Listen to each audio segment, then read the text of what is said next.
...1970 Kars Merkez Ölçülü Köyü'nde doğdum. 4 yaşından sonra Kars'ın kenar mahallesi olan Halit Paşa Mahallesi'ne taşındık. Üniversite sınavını kazandığımda İstanbul'la temasım başlamış oldu. Sultanbeyli'de akrabalarımız vardı. Onlar ailemi de getirmek istediler 1989'da. Böylece İstanbul'la, Sultanbeyli ile temasımız başlamış oldu.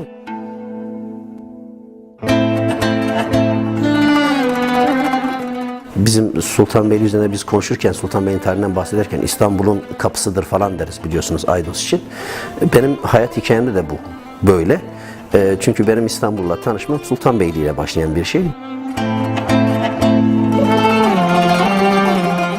89'dan beri biz buradayız. Tabii ben Sultanbeyli'ye geldiğimde Sultanbeyli köydü. O günden beri Sultanbeyli'nin bütün süreçlerine tanıklık ediyorum. Sarı bir çamur vardı Sultanbeyli'de her yerde. Rengini eski Sultanbeylilerin hepsi bilir. Üniversiteye gittiğimde herkes benim Sultanbeyli olduğumu bilirdi. Bir şey sormasına gerek kalmaksızın. Çünkü ayakkabılarımda o çamur vardı ve ilahiyatta benim dışımda ayağında sarı çamur olan başka kimse yoktu. O günlerden baktığımda Sultanbeyli'ye köy halini de bilen birisi olarak Sultanbeyli'de çok ciddi bir dönüşümün olduğunu rahatlıkla görebiliyoruz. Ve beni özellikle çok ilgilendiren kısmı kültürle, sanatla, edebiyatla, sosyal faaliyetlerle ilgili de Sultanbeyli kendini çok ciddi bir şekilde geliştirdi. Bunu da mutlulukla izliyorum. Hatta olabildiğince küçük küçük katkılar da sunarak bunun bir paydaşı, bir parçası olmaya özen gösteriyorum. Ben Sultanbeyli'yi küçük bir İstanbul olarak görmüyorum ama küçük bir Anadolu olarak görüyorum. Yani Türkiye'nin aslında bir prototipidir Sultanbeyli. Sultanbeyli'de bütün coğrafyayı görebilirsiniz, Türkiye coğrafyasını görebilirsiniz. Hepsi bir aradadır. Bu anlamda bence küçük bir Türkiye gibidir. Türk milletini bir sanat dalıyla özdeşleştireceksem şiirle özdeşleştiririm. Çünkü bu toplumda doğan çocuğunu ninniyle uyutan, ölen çocuğunu ağıtla yolcu eden bir halk yaşıyor. Cenklerinde şiir vardır. Kahramanlık, epik şiirler okurlar. Destanlar olan bir millettir.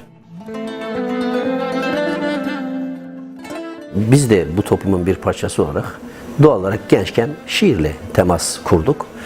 Marmara Üniversitesi İlahiyat Fakültesi'nde o zaman birçok kulüp vardı. Şimdi Kültür Edebiyat Kulübü'nde biz şiir geceleri falan yaptık. Felsefe Araştırmaları Kulübü'nde mesela yabancı yazarlar falan getirdik.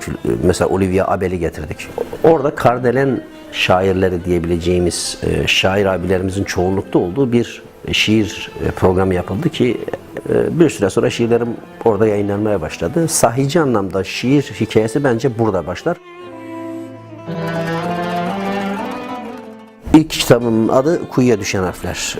Daha sonra Şiirlerle Peygamberler Tarihi diye bir şiir kitabım çıktı. Bir tür dosya niteliği taşıyan bir kitaptı. İki kitabı tek kitap olarak çıkardık. Mor Sarı, bir de Kırık Odada 40 Ayna. Bu ikisini tek kitap olarak, üçüncü kitap olarak yayınlamış oldum. Temelde aslında iki ayrı kitaptır ama tek kitap olarak bastık. Ve son kitabım Şartlı Tahliye'de işte bu yıl yayınlanmış oldu. Şu ana kadar 4 kitap yayınlamış oldum. Yaklaşık 17 yıldır Bir Nokta dergisinde şiirlerimi yayınlıyorum. Ve tabii Sultanbeyli'de yaptığımız işler var yine edebiyatla, sanatla ilgili. İstanbul Enstitüsü Şiir Festivali 5 yıldır düzenli olarak yapılan bu festival Türkiye'nin en prestijli festivalidir. Kültürel anlamda da değişimi ve dönüşümü yerel yönetimce destekleniyor olması Sultanbeyli için büyük bir avantajdır. Bizde şu fikir doğdu. Ya Sultanbeyli'de şiir adına, edebiyat adına başka ne yapılabilir? Konuştuk. Bir dergi çıkaralım. Dergimizin adını Aydos koyduk. Ve yola çıktık. Şimdi 15. sayısı yayınlandı. Arkadaşlarımızdan Ercan İliç Beyefendi var. Onun editörlüğünde, komutasında Teferruş dergisi çıkmaya başladı. O da 4 sayı çıkardı. Şimdi Sultanbeyli'de yayınlanmakta olan 2 tane edebi dergimiz var.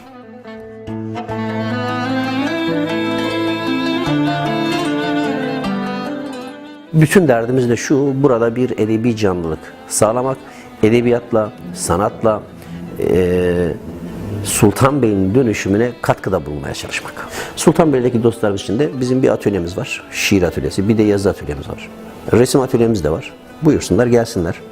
Beraber hikayemize devam edelim kaldığımız yerden.